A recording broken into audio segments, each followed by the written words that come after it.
Well, hello, and thanks for watching another episode of ARFCOM News, your twice-weekly dose of the finest 2A propaganda.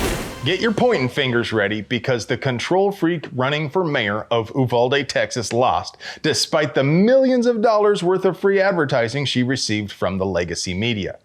And, in spite of all that help, she failed hard, with her opponent earning almost twice as many votes. Mayors can't really infringe very hard, especially in states like Texas, where preemption laws prohibit local jurisdictions from creating a bewildering patchwork of gun laws. But silly things like laws have never stopped control freaks in the past. Hell no, to the no, no, no, yeah, to the no. That said, it would be impossible for us to produce quality 2A propaganda without sponsors, so let's pay some bills. Today's video is sponsored by Vault Pro, proudly manufacturing the finest American-made safes, vault doors, safe rooms, and storm shelters. When you buy from Vault Pro, your safety, security, and privacy is their only priority. And by Double Black. Double Black's all-American-made 416R stainless barrels are threaded half by 28 and are button rifled at 1 in 10 twists so you can shoot cast, plated, or jacketed ammo. They're ready to use with no hand fitting required and a thread protector is included. And by Primary Weapon Systems. PWS is now offering their advanced BDE suppressors in 4 caliber options: 7.62, 9mm, 22, and 5.56. These suppressors offer revolutionary sound control, all while remaining lightweight and tough. Easy to clean, easy to install, easy to maintain. These suppressors will make shooting even better than it was before.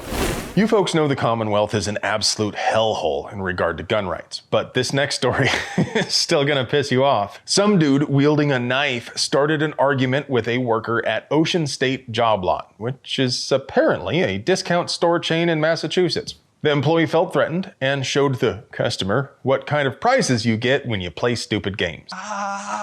Knife fight, knife fight. In almost any other state, the employee would be unlikely to face any charges even if Knife Guy took the room temperature challenge, but he was hit in the leg and his injuries are described as non-life threatening. The employee, on the other hand, is being charged with carrying a loaded firearm without the Crown's pleasure, unlawful possession of ammunition, and discharging a firearm within 500 feet of a building. Because the employee was 18 years old, there was no way for him to legally possess a handgun or ammunition in the Commonwealth. In any sane jurisdiction, his need for the gun would be an affirmative defense against unlawfully carrying it. But who's to say in Massachusetts? Hopefully, his charges are dropped. If not, I'm hoping his attorney fights it. Back in May, a federal judge ruled in Fraser versus ATF that denying gun rights to adults under 21 is unconstitutional, so this guy does have solid legal precedent to fight these charges. True ATF heroes! Every day, the heroes at the ATF are out there risking paper cuts to protect the public from typos. They work relentless 9 to 5 shifts, helping local cops turn traffic stops into prison sentences. Today, we salute them for their bravery in filing charges against Damian Hallman, who was arrested in Minnesota by local cops for having the devil's lettuce during a traffic stop. But since his girlfriend had a polymer 80 in her purse, and Hallman was a convicted felon from previous drug charges, the ATF bravely secured a conviction against him for illegally possessing ammunition. Thanks to their efforts, this man won't see his family for years. That'll teach him not to drive around minding his own business. Speaking of true-life heroes of the AFT, Director Diddlebutt spoke at Harvard on the subject of gun violence, which is a little odd because institutions of higher learning normally invite subject matter experts to speak, and the director has plainly stated he is not a firearms expert. But his lack of expertise in the field didn't stop him from advocating for bans on sport utility rifles and private sales. What do you think? Does the director of a law enforcement agency have any business advocating for new laws for him to enforce? It's definitely a no for me, dog.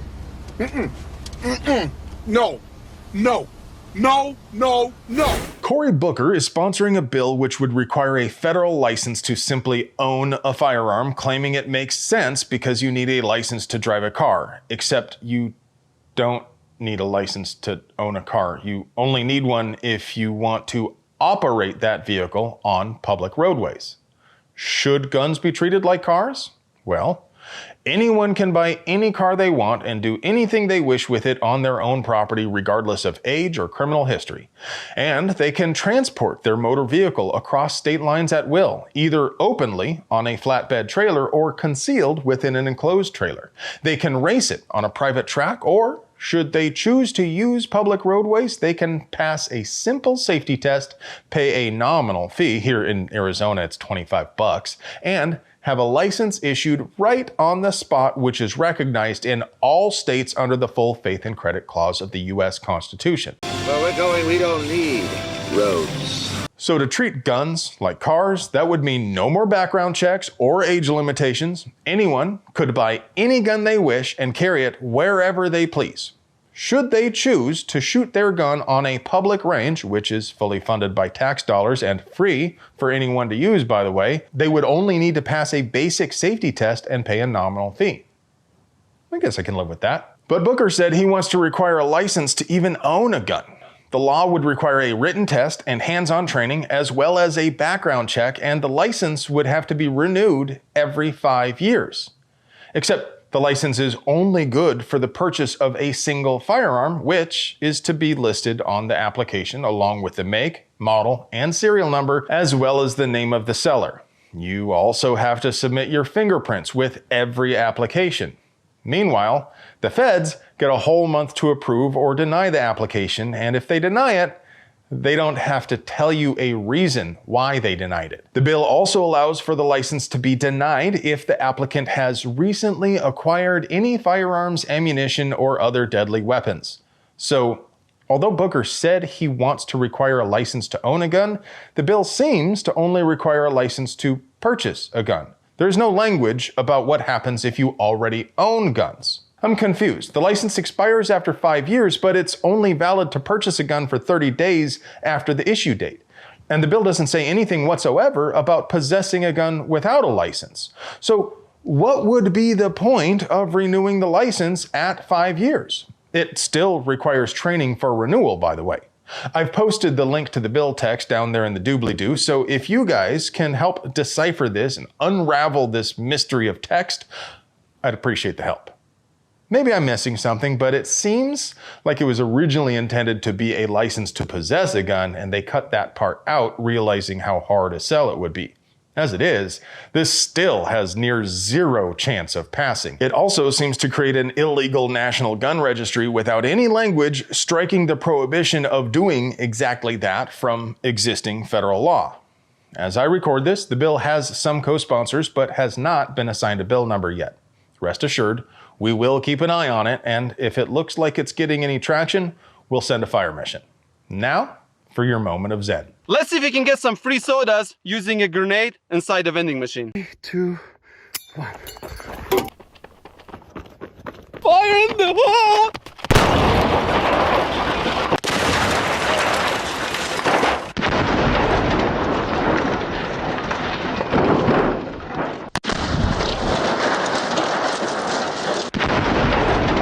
Hey friends, do you like pews and other pew-related things? Would you like to help us keep delivering you pure, uncut American pew-paganda at the low price of $3.99? We literally couldn't pay the bills without our sponsors, so do us a solid and get yourself something nice from them. You deserve it. I love you.